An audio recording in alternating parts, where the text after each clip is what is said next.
Hi students, ఈరోజు BCom second sem విద్యార్థులకి financial accounting subject నందు కన్సైన్మెంట్ అకౌంట్స్కు సంబంధించినటువంటి థియరీ పార్ట్ లాస్ట్ బిట్ మీకు ముందు ఉంచడం జరుగుతుంది. ముఖ్యంగా కన్సైనర్ పుస్తకాల్లో 3 రకాలైనటువంటి ఖాతాల్ని తయారు చేస్తారు. 1 కన్సైన్మెంట్ ఖాతా, 2 కన్సైనీ ఖాతా, 3 కన్సైన్మెంట్ మీద పంపిన సరుకు ఖాతా. ఇందులో కన్సైన్మెంట్ ఖాతాని యజమాని ఎందుకు తయారు చేస్తాడంటే, వ్యాపారం నిర్వహించినందుకు కన్సైన్మెంట్ వ్యాపారం తాలూకు లాభం వచ్చిందా లేదా నష్టం వచ్చిందా తెలుసుకునే నిమిత్తం ఈ కన్సైన్మెంట్ ఖాతాని తయారు చేస్తాడు.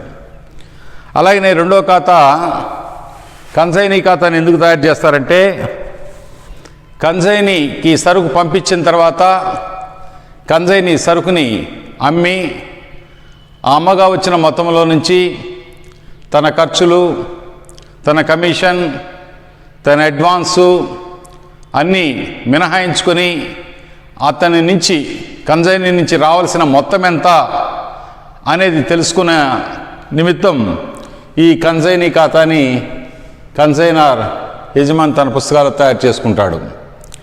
అలాగనే కన్సైన్మెంట్ మీద పంపిన సరుకు ఖాతా అనేది 3వ ఖాతా ఎందుకు తయారు చేస్తాయంటే, కన్సైనర్ ముగింపు లెక్కలు తయారు చేసేటువంటి సందర్భంలో సంవత్సరాంతంలో తాను తయారు చేసేటువంటి వర్తకపు ఖాతా సంబంధించి తాను కన్సైనర్ తన దగ్గరుండే సరుకు ఎంత అమ్మాడు, లేదు కన్సైన్మెంట్ వ్యాపార నిమిత్తం ఇతర ప్రాంతాల్లో కన్సైనీ ద్వారా సరుకు అమ్మకాలు ఎంత జరిగినాయి, మొత్తము కన్సైన్మెంట్ వ్యాపారం నిమిత్తం పంపిన సరుకు కూడా వర్తకపు ఖాతాకు క్రెడిట్ చేసే నిమిత్తం, అంటే మొత్తం అమ్మకాలు తెలుసుకుని కోరే నిమిత్తం ఈ యొక్క కన్సైన్మెంట్పై పంపిన సరుకు ఖాతాను తయారు చేస్తాడు.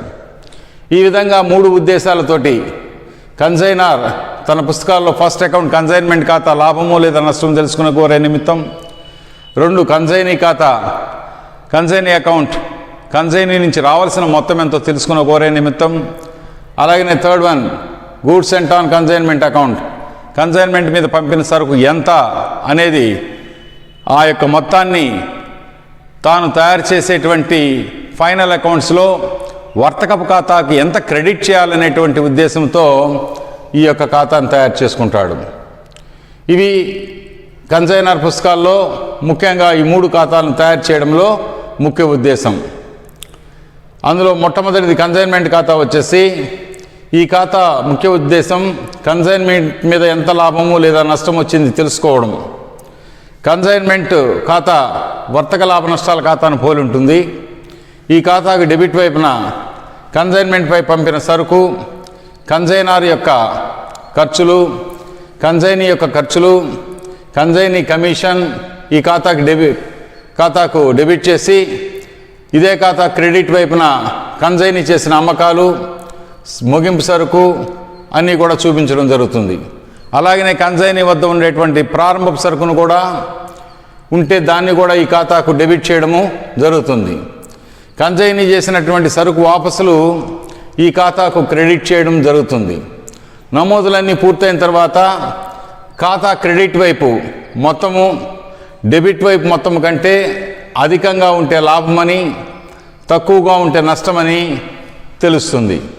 ఈ విధంగా వచ్చిన లాభము లేదా నష్టాన్ని లాభ నష్టాల ఖాతాకు మళ్లించి ఈ ఖాతాను ముగింపు చేయడం అనేది జరుగుతుంది. ఈ ఖాతా స్వరూపం ఇలాగుంటుంది. కన్సైన్మెంట్ ఖాతా డాష్ డాష్ కన్సైన్మెంట్ ఖాతా అంటే, కన్సైనర్ తను ఏ ప్రాంతం నుంచి సరుకు పంపిస్తుంటాడో ఆ ప్రాంతం యొక్క పేరుతోటి ఈ కన్సైన్మెంట్ ఖాతాను తయారు చేస్తాడు. ఉదాహరణకి నెల్లూరులో ఉండేటువంటి ఎక్స్ గుంటూరులో ఉండేటువంటి వైకి కన్సైన్మెంట్ వ్యాపార నిమిత్తం పంపించినప్పుడు ఎక్స్ నెల్లూరులో ఉండేటువంటి వ్యక్తి కన్సైనర్ అవుతాడు, గుంటూరులో ఉండేటువంటి వ్యక్తి కన్సైనీ అవుతాడు. ఇప్పుడు వ్యాపారం ఎక్కడ జరుగుతుంది? గుంటూరులో జరుగుతుంది కాబట్టి గుంటూరు కన్సైన్మెంట్ ఖాతా అని చెప్పేసి వ్రాయాల. అంటే వ్యాపారం ఎక్కడ జరుగుతుంటుందో ఆ వ్యాపారం ఊరు పేరు మీద డాష్ డాష్ కన్సైన్మెంట్ ఖాతా, గుంటూరులో వ్యాపారం జరుగుతుంది కాబట్టి గుంటూరు కన్సైన్మెంట్ ఖాతాను రాసి ఈ ఖాతాలో తేదీ వివరాలు మొత్తము డెబిట్ వైపున, అలాగనే క్రెడిట్ వైపున తేదీ వివరాలు మొత్తం రాయడం జరుగుతుంది. డెబిట్ వైపున ఏమి యజమాని చూపిస్తాయంటే ఫస్ట్ తాను ఎంత సరుకు గుంటూరుకి పంపించాడో ఆ పంపిన సరుకుని ఇక్కడ రాస్తారు. టు కన్సైన్మెంట్పై పంపిన సరుకు ఖాతా. ఇది యాక్చువల్గా ఈ యొక్క కన్సైన్మెంట్ వ్యాపారం తాలూకు ఎంత సరుకు పంపించాడో దాన్ని ఫస్ట్ రాయాలా. టు కన్సైన్మెంట్పై పంపిన సరుకు ఖాతా అని రాయాలా డెబిట్ వైపున. To goods cent on consignment account. తర్వాత ఈ సరుకు పంపేదానికోసంగా యజమాని తాను చెల్లించినటువంటి ఖర్చులు, అంటే నెల్లూరు నుంచి గుంటూరు సరుకు పంపించేదానికి అయిన ఖర్చులు ఒక 10,000 ఖర్చు పెట్టాడనుకో, ఆ 10,000 రూపాయలు ఖర్చుల కింద టు నగదు లేదా ఆ ఖర్చులు చెక్ ద్వారా కానీ పే చేస్తే బ్యాంక్ అని టు నగదు లేదా బ్యాంక్ అని రాయొచ్చు. అంటే కన్సైనర్ చేసిన ఖర్చులకి రెండోది. ఫస్ట్ ఏమో సరుకు పంపించిన దానికి టు కన్సైన్మెంట్పై పంపిన సరుకు ఖాతా అని రాయాలా. రెండోది కన్సైనర్ ఖర్చులకి.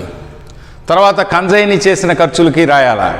అంటే గుంటూరులో ఉండేటువంటి కన్సైనీ యజమాని పంపిన సరుకుని దించుకొని నిల్వ చేసి గిడ్డంగిలో అవసరమైన మేరకు షాప్ వద్దకు తీసుకుపోయి అమ్మకం జరుపుతుంటాడు కాబట్టి ఆ దింపుడు గొలి ఖర్చులు, రవాణా ఖర్చులు, గిడ్డంగి ఖర్చులు, ఇలాంటి ఖర్చులన్నీ కూడా కన్సైనీ భరించినప్పటికీ కూడా వాటిని కన్సైనరే చెల్లిస్తాడు.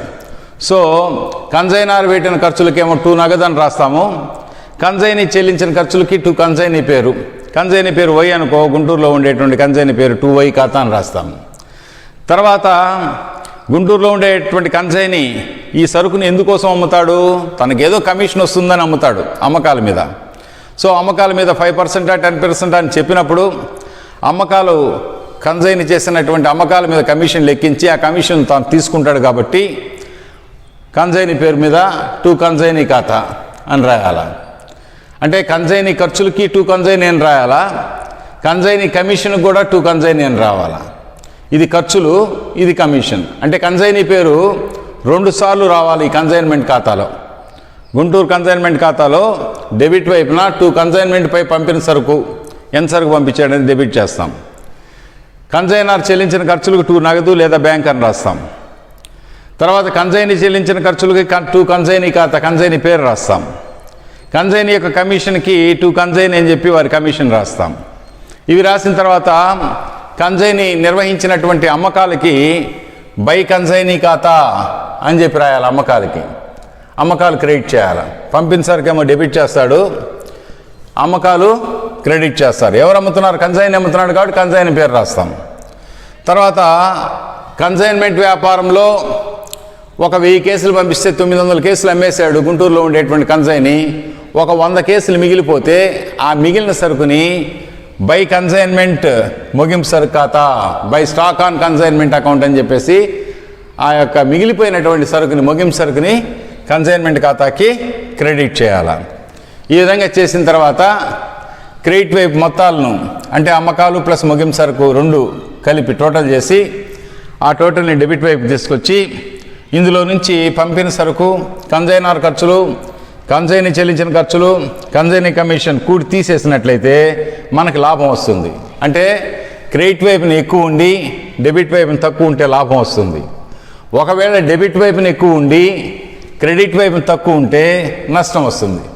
లాభం వస్తే టు లాభ నష్టాల ఖాతా అని రాయాల లాభానికి, నష్టం వస్తే బై లాభ నష్టాల ఖాతా అని రాయాల. వీటికి ఖాతాలో చూపించవలసినటువంటి విషయం ఇది. పంపిన సరుకు టు కన్సైన్మెంట్పై పంపిన సరుకు ఖాతా.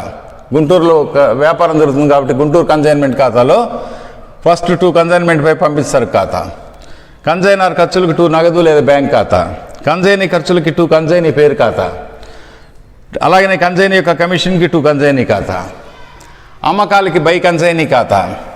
మిగిలిపోయిన సరుకుకి బై కన్సైన్మెంట్పై మిగిలిన సరుకు ఖాతా. ఈ విధంగా ఇన్ఫర్మేషన్ రికార్డ్ చేయాలి. ముఖ్యంగా విద్యార్థులు గుర్తుపెట్టుకోవాల్సింది, ఈ కన్సైన్మెంట్ గుంటూరులో జరుగుతుంది కాబట్టి గుంటూరు కన్సైన్మెంట్ ఖాతాలో డెబిట్ వైపున కన్సైనీ పేరు 2 సార్లు రావాలా, క్రెడిట్ వైపున ఒకసారి రావాలా? కన్సైనీ పేరు 2 సార్లు డెబిట్ వైపున ఖర్చులకి కమిషన్కి వస్తుంది, టు కన్సైనీ అని. అమ్మకాలకి బై కన్సైనీ అని చెప్పి వస్తుంది. ఈ విషయాన్ని గుర్తుపెట్టుకోవాలా. ఈ ఖాతాలో చూపినటువంటి సమాచారాన్ని బట్టి చిట్టాపద్దులు కానీ వ్రాసే పని అయితే వీటికి వరుస క్రమం కూడా ఇస్తాను చూడండి. ఫస్ట్ వచ్చేసి పంపిన సరుక్కి చిట్టాపద్దు రాయాల, 1వ నెంబర్ దీనికి. పద్దు ఎలా రాస్తామంటే గుంటూరులో వ్యాపారం జరుగుతుంది కాబట్టి గుంటూరు కన్సైన్మెంట్ ఖాతా, గుంటూరు కన్సైన్మెంట్ ఖాతా. ఇప్పుడు చిట్టాపద్దు ఏమొస్తుందంటే గుంటూరు కన్సైన్మెంట్ ఖాతా డేటార్ టు కన్సైన్మెంట్పై పంపిన సరుకు ఖాతా. ఫస్ట్ ఎంట్రీ ఖాతాలో ఉన్న సమాచారాన్ని బట్టి రాసినప్పుడు ఫస్ట్ ఎంట్రీ గుంటూరు కన్సైన్మెంట్ ఖాతా డేటార్ టు కన్సైన్మెంట్పై పంపిన సరుకు ఖాతా. రెండో ఎంట్రీ కన్సైనర్ చెల్లించిన ఖర్చులకి గుంటూరు కన్సైన్మెంట్ ఖాతా డేటార్ టు నగదు లేదా బ్యాంక్ ఖాతా కన్సైనర్ ఖర్చులకి. మూడో ఎంట్రీ కన్సైనీ చెల్లించిన ఖర్చులకి గుంటూరు కన్సైన్మెంట్ ఖాతా డేటార్ టు కన్సైనీ ఖాతా కన్సైనీ చేసిన ఖర్చులకి. నాలుగో ఎంట్రీ అమ్మకాలకి. ఇప్పుడు చిట్టాపద్దులు రాసేటప్పుడు డెబిట్ వైపు అంశాలకి చిట్టాపద్దులు రాసేటప్పుడు ఫస్ట్ గుంటూరు కన్సైన్మెంట్ ఖాతా డేటార్ టు కన్సైన్మెంట్ పై పంపించారు ఖాతా, గుంటూరు కన్సైన్మెంట్ ఖాతా డేటార్ టు నగదు లేదా బ్యాంక్ ఖాతా, గుంటూరు కన్సైన్మెంట్ ఖాతా డేటార్ టు కన్సైనీ ఖాతా. అంటే డెబిట్ వైపున అంటే చిట్టాపద్దులు రాసేటప్పుడు ఫస్ట్ డెబిట్ ఐటమ్గా ఇది రాస్తున్నాం గుంటూరు కన్సైన్మెంట్ ఖాతా అని. ఈ క్రెడిట్ వైపున అంశాలకి రాసేటప్పుడు ఫస్ట్ కన్సైనీ ఖాతా డేటార్ టు గుంటూరు కన్సైన్మెంట్ ఖాతా. అంటే కన్సైనీ ఖాతాలో అయితే టు గుంటూరు కన్సైన్మెంట్ ఖాతాలో బై కన్సైనీ అని వస్తుంది. అంటే పద్దు రాసేటప్పుడు ఫస్ట్ ఇది రాయాలి. క్రెడిట్ వైపు ఉండేటువంటి అంశాలకి పద్దు రాసేటప్పుడు కన్సైనీ ఖాతా డేటార్ టు గుంటూరు కన్సైన్మెంట్ ఖాతా అమ్మకాలకి. నాలుగో ఎంట్రీ అయిపోయిన తర్వాత ఐదో ఎంట్రీ కమిషన్కి గుంటూరు కన్సైన్మెంట్ ఖాతా డేటార్ టు కన్సైనీ ఖాతా కన్సైనీ యొక్క కమిషన్కి. లాభం అనుకో గుంటూరు కన్సైన్మెంట్ ఖాతా డేటార్ టు లాభం ఖాతా, గుంటూరు కన్సైన్మెంట్ ఖాతా డేటార్ టు లాభం ఖాతా. అంటే డెబిట్ వైపు నుండి వ్యవహారాలకు పద్దులు రాయడం చాలా సులభంగా నేర్చుకోవచ్చు. పద్దులు బైహార్ట్ చేయవలసిన అవసరం లే. ఖాతాలో ఏమేమి అంశాలు ఏమేమి వ్యవహారాలు నమోదు చేస్తాం డెబిట్ వైపున క్రెడిట్ వైపున అనేది చూసుకున్నట్లయితే ఆ నమోదు చేసినటువంటి రాసినటువంటి ఐటమ్స్ని బట్టి చిట్టాపద్దులు రాయొచ్చు. ఫస్ట్ ఎంట్రీ గుంటూరు కన్సైన్మెంట్ ఖాతా డేటార్ టు కన్సైన్మెంట్పై పంపిన సరుకు ఖాతా కన్సైన్మెంట్ వ్యాపార నిమిత్తం సరుకు పంపినందుకు. గుంటూరు కన్సైన్మెంట్ ఖాతా డేటార్ టు నగదు ఖాతా కన్సైనర్ చెల్లించిన ఖర్చులకు. గుంటూరు కన్సైన్మెంట్ ఖాతా డేటార్ టు కన్సైనీ ఖాతా కన్సైనీ చెల్లించిన ఖర్చులకు. కమిషన్కి రివర్స్ కన్సైనీ ఖాతా డేటార్ టు గుంటూరు కన్సైన్మెంట్ ఖాతా కన్సైనీ అమ్మకాలకి. కమిషన్కి గుంటూరు కన్సైన్మెంట్ ఖాతా డేటార్ టు కన్సైనీ ఖాతా కన్సైనీకి చెల్లించవలసిన కమిషన్కి. లాభానికి గుంటూరు కన్సైన్మెంట్ ఖాతా డేటార్ టు లాభ నష్టాల ఖాతా. ఒకవేళ నష్టం వస్తే లాభ నష్టాల ఖాతా డేటార్ టు గుంటూరు కన్సైన్మెంట్ ఖాతా. ఈ విధంగా మొదటి ఖాతాలో పొందుపరిచినటువంటి అంశాలను బట్టి చిట్టాపద్దులు వ్రాయవచ్చు. తర్వాత ఈ కన్సైనీ ఖాతా రెండో ఖాతా అంటే కన్సైనర్ పుస్తకాల్లో 3 ఖాతాలు తయారు చేస్తారని చెప్పాను. కన్సైన్మెంట్ ఖాతా వల్ల లాభమా లేదా నష్టమా, వ్యాపారం నిర్వహించినందువల్ల లాభ నష్టాలు తెలుసుకుంటారు. కన్సైనీ ఖాతా వల్ల వారి నుంచి రావాల్సిన మొత్తం ఎంత అనేది తెలుసుకుంటారు. అంటే కన్సైనీ ఖాతా చూడండి, కన్సైనర్ తెరిచే ముఖ్యమైన ఖాతాల్లో ఇది రెండవది. ఈ ఖాతా తయారు చేయడం వల్ల కన్సైనీ నుండి రావాల్సిన మొత్తం సులభంగా తెలుస్తుంది.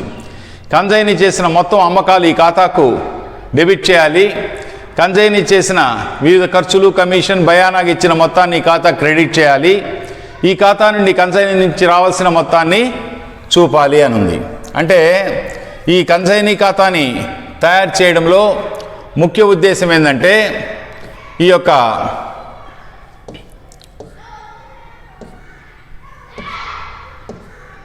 కన్సైనీ నుంచి రావాల్సిన మొత్తం ఎంత అనేది తెలుస్తుంది.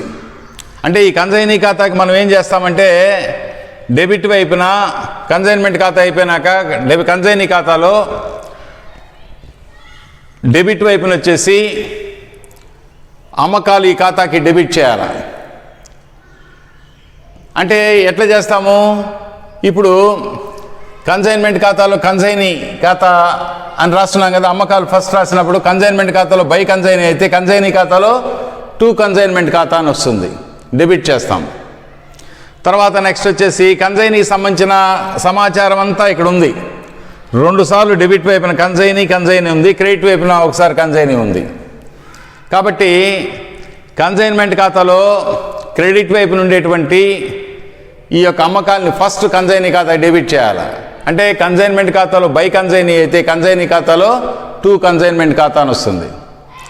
అలాగనే కన్సైనీ ఖర్చులకి కన్సైన్మెంట్ ఖాతాలో టు కన్సైనీ అయితే కన్సైనీ ఖాతాలో క్రెడిట్ వైపున బై కన్సైనీ. అలాగనే కమిషన్కి కన్సైన్మెంట్ ఖాతాలో టు కన్సైనీ అయితే కన్సైనీ ఖాతాలో బై కన్సైన్మెంట్. అంటే కన్సైనీ యొక్క ఖాతాకి క్రెడిట్ వైపున ఖర్చులు, కన్సైనీ చెల్లించిన ఖర్చులు, కన్సైనీ యొక్క కమిషను, కన్సైనీ యొక్క అడ్వాన్స్గా చెల్లించిన మొత్తం, ఈ 3 మొత్తాలు కన్సైనీ ఖాతాకి మనం క్రెడిట్ చేయాలి.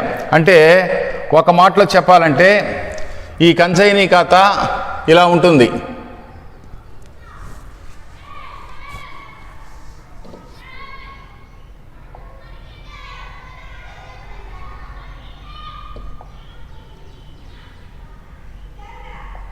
ఈ కన్సైనీ ఖాతాలో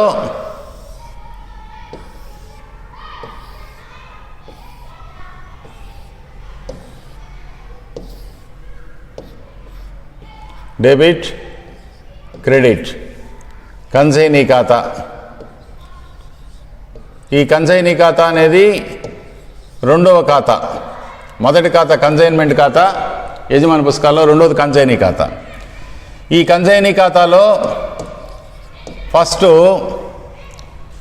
టు గుంటూరు కన్సైన్మెంట్ ఖాతా అని రాయాలి. గుంటూరులో వ్యాపారం జరుగుతుంది కాబట్టి టు గుంటూరు కన్సైన్మెంట్ అకౌంట్ అని చెప్పి వ్రాయాలి. ఇది అమ్మకాలకి, ఇది అమ్మకాల కోసంగా అమ్మకాలు డెబిట్ చేయాలి. కన్సైనీ ఖాతా క్రెడిట్ వైపున బై గుంటూరు కన్సైన్మెంట్ ఖాతా,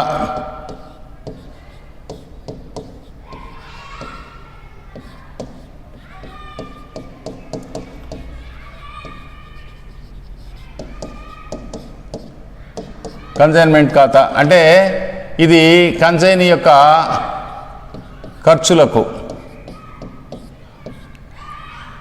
3వ అంశము అగైన్ బై గుంటూరు కన్సైన్మెంట్ ఖాతా.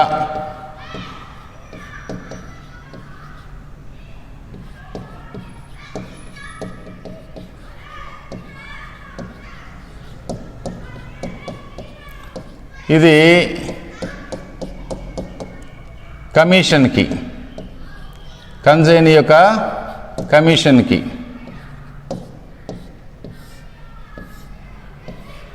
అంటే కన్సైనీ ఖాతాలో కన్సైన్మెంట్ ఖాతాను బట్టి కన్సైన్మెంట్ ఖాతాలో డెబిట్ వైపున 2 సార్లు కన్సైనీ అని పేరు వచ్చింది కాబట్టి కన్సైన్మెంట్ గుంటూరు కన్సైన్మెంట్ ఖాతాలో టు కన్సైనీ అయితే కన్సైనీ ఖాతాలో బై గుంటూరు కన్సైన్మెంట్ ఖాతా ఖర్చులకి. అలాగనే మొట్టమొదటి అకౌంట్లో గుంటూరు కన్సైన్మెంట్ ఖాతాలో కమిషన్కి టు కన్సైనీ పేరు రాశాం కాబట్టి కన్సైనీ ఖాతాలో బై గుంటూరు కన్సైన్మెంట్ ఖాతా కమిషన్కి, ఖర్చులకి కమిషన్కి బై గుంటూరు కన్సైన్మెంట్ అని రాయాలి. అమ్మకాలకి మొదటి ఖాతాలో బై కన్సైనీ అని రాస్తున్నాం గుంటూరు కన్సైన్మెంట్ ఖాతాలో. ఇప్పుడు కన్సైనీ ఖాతాలో టు గుంటూరు కన్సైన్మెంట్ ఖాతాని అమ్మకాలకి. అంటే ఈ 3 అంశాలు ప్రధానంగా వస్తాయి. కన్సైనీ ఖాతాలో అమ్మకాలు డెబిట్ చేయాలి, కన్సైనీ ఖాతా ఖర్చులను క్రెడిట్ చేయాలి, కమిషన్ క్రెడిట్ చేసి తర్వాత అడ్వాన్స్ అంటే సరుకు పంపిన వెంటనే కన్సైనీ ఏం చేస్తాడంటే ఒక నిర్ణీతమైన మొత్తాన్ని, ఒక 50,000 20,000 సరుకు యొక్క విలువను బట్టి కొంత భాగాన్ని యజమానికి అడ్వాన్స్గా పంపిస్తాడు. కాబట్టి ఆ అడ్వాన్స్గా పంపించిన దాన్ని బై నగదు ఖాతా లేదా చెక్కు పంపిస్తే బై బ్యాంకు ఖాతా లేదా బిల్లు పంపిస్తే బై వసూలు బిల్లుల ఖాతా, బిల్స్ రిసీవబుల్ అకౌంట్, వసూలు బిల్లుల ఖాతా అని చెప్పి వ్రాసి ఇప్పుడు నిల్వ తేలుస్తారు. అమ్మకాలు కూడి అమ్మకాల్లో నుంచి రావాల్సిన మొత్తం ఎంత అనేది తెలుసుకోవాలి. అమ్మిన మొత్తం అంతా పంపుడు కాదా, అమ్మిన మొత్తంలో కన్సైనీ తన ఖర్చులు, తన కమిషను, తాను అడ్వాన్స్ ఇచ్చుంటే అన్నీ కూడా మినహాయించుకొని మిగిలిన మొత్తాన్ని, అంటే ఈ మొత్తంలో నుంచి అన్ని తీసేస్తే, ఖర్చులు కమిషను అడ్వాన్స్ తీసేస్తే మిగిలిన మొత్తాన్ని నగదు రూపంలో కానీ బై నగదు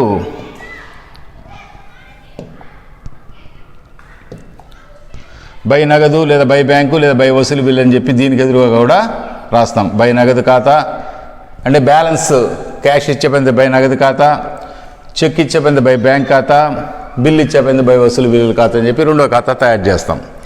ఈ విధంగా ఈ యొక్క కన్సైనీ ఖాతాను తయారు చేసి యజమాని కన్సైనీ నుంచి రావాల్సినటువంటి మొత్తం ఎంత అని చెప్పేసి కనుక్కోవడం అనేది జరుగుతుంది. అది కన్సైనీ యొక్క ముఖ్య ఉద్దేశం. అంటే ఈ యొక్క కన్సైన్మెంట్ ఖాతా వల్ల వ్యాపారం నిర్వహించడం వల్ల లాభం వచ్చిందా నష్టం వచ్చిందా తెలుసుకోవడం గుంటూరు కన్సైన్మెంట్ ఖాతా యొక్క ముఖ్య ఉద్దేశం. రెండోది, కన్సైనీ ఖాతాను తయారు చేసి కన్సైనీ నుంచి కన్సైన్మెంట్ వ్యాపారం తాలూకు రావాల్సిన మొత్తం ఎంత అనేది తెలుసుకుంటారు. మూడోది వచ్చేసి ఈ యొక్క కన్సైనర్ పుస్తకాల్లో మూడవ ఖాతా కన్సైన్మెంట్పై పంపిన సరుకు ఖాతా. కన్సైన్మెంట్పై పంపిన సరుకు ఖాతా ఇది థర్డ్ అకౌంట్. కన్సైన్మెంట్పై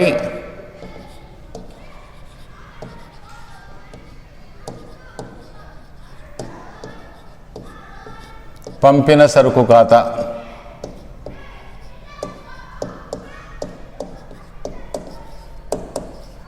మూడో ఖాతా. ఈ కన్సైన్మెంట్పై పంపిన సరుకు ఖాతాను కూడా మొదటి ఖాతాని బట్టే వేయచ్చు. ఈ రెండో ఖాతా కూడా మనం మొదటి ఖాతా కన్సైన్మెంట్ గుంటూరు కన్సైన్మెంట్ బట్టే వేసాం. గుంటూరు కన్సైన్మెంట్ ఖాతాలో డెబిట్ వైపున రెండు కన్సైనీ ఖాతాలు ఉన్నాయి. కన్సైనీ ఖాతాలో బై గుంటూరు కన్సైన్మెంట్ అని రాసాం, ఖర్చులు కమిషన్. మొదటి గుంటూరు కన్సైన్మెంట్ ఖాతాలో క్రెడిట్ వైపున బై కన్సైనీ అని ఉంది ఒకసారి అమ్మకాలకి. కాబట్టి కన్సైనీ ఖాతాలో గుంటూరు కన్సైన్మెంట్ ఖాతాని అమ్మకాలకు ఒకసారి రాసాం. అంటే ఖర్చులు కమిషను అమ్మకాలు ఈ మూడు పోగా ఎక్స్ట్రాగా ఒకటి ఏమొచ్చిందంటే అడ్వాన్స్ వచ్చింది కన్సైనీ ఖాతాలో. అంటే మొదటి ఖాతాను చూసే ఇది మనం ప్రిపేర్ చేయడం జరిగింది. ఇప్పుడు దీనికి చిట్టాబద్దులు రాసేటప్పుడు ఆల్రెడీ అక్కడ చిట్టాబద్దులు 6 రాస్తున్నాం. ఎక్స్ట్రాగా ఇక్కడ ఖర్చులు రాస్తున్నాం, కమిషన్కి రాస్తున్నాం, అమ్మకాలకు రాస్తున్నాం, అడ్వాన్స్కి దానికి రాయాలా. కాబట్టి 7వ పద్దు వచ్చేసి 7th ఎంట్రీ ఇది అవుతుంది. 7వ పద్దు కన్సైనీ ఖాతాలో బై నగదు అని రాసినప్పుడు నగదు ఖాతా డెటార్ టు కన్సైనీ ఖాతా, కన్సైనీ నుంచి రావాల్సిన మొత్తం వచ్చినందుకు. లేదా చెక్ వచ్చింది బ్యాంకు ఖాతా డెటార్ టు కన్సైనీ ఖాతా, కన్సైనీ నుంచి చెక్కు మిగిలిన బ్యాలెన్స్కి వచ్చినందుకు. లేదా బిల్లు వచ్చింది వసూలు బిల్లుల ఖాతా డెటార్ టు కన్సైనీ ఖాతా, కన్సైనీ నుంచి అడ్వాన్స్గా బిల్లు రూపంలో వసూలైనందుకు అని చెప్పి ఎక్స్ట్రాగా 7వ పద్దు రాస్తాం. 6 పద్దులు అక్కడ చూపించున్నాను. 8వ పద్దు ఏంటంటే రావాల్సిన మొత్తం అంటే కన్సైనీ సరుకు అమ్మిన తర్వాత ఖర్చులు కమిషను అడ్వాన్సు మినహాయించుకొని అమ్మకాల్లో నుంచి తేలిస్తే వచ్చినటువంటి బ్యాలెన్స్ క్యారీ డౌన్ ఎంతో చూసి దీనికి వాడి నుంచి రావాల్సిన మొత్తానికి రాస్తాం. ఇంతకుముందు రాసింది అడ్వాన్సు, నగదు బ్యాంక్ వసూలు బిల్లుల ఖాతా డెటార్ టు కన్సైనీ ఖాతా, అడ్వాన్స్ వచ్చినందుకు. ఇప్పుడు అదే సేమ్ ఎంట్రీ రావాల్సిన మొత్తానికి కూడా రాస్తాం. రావాల్సిన మొత్తము నగదు వచ్చిందనుకో నగదు ఖాతా డెటార్, చెక్ వచ్చిందనుకో బ్యాంక్ ఖాతా డెటార్, పంపవలసిన మొత్తానికి బిల్లు పంపించాడు అనుకో, వసూలు బిల్లుల ఖాతా డేటా టు కన్సైనీ ఖాతా అని చెప్పేసి 8వ పద్దు కూడా రాస్తాం. తర్వాత నెక్స్ట్ కన్సైన్మెంట్పై పంపిన సరుకు ఖాతాలో సింపుల్గా గుంటూరు కన్సైన్మెంట్ ఖాతా ఫస్ట్ అకౌంట్లో మనం ఏం చేస్తున్నామంటే స్టార్టింగే సరుకు పంపినందుకు గుంటూరు కన్సైన్మెంట్ ఖాతాలో డెబిట్ వైపున టు కన్సైన్మెంట్పై పంపిన సరుకు ఖాతా అని వేస్తున్నాం. గుంటూరు కన్సైన్మెంట్లో టు కన్సైన్మెంట్పై పంపిన సరుకు ఖాతా అయితే కన్సైన్మెంట్పై పంపిన సరుకు ఖాతాలో బై గుంటూరు కన్సైన్మెంట్ ఖాతా,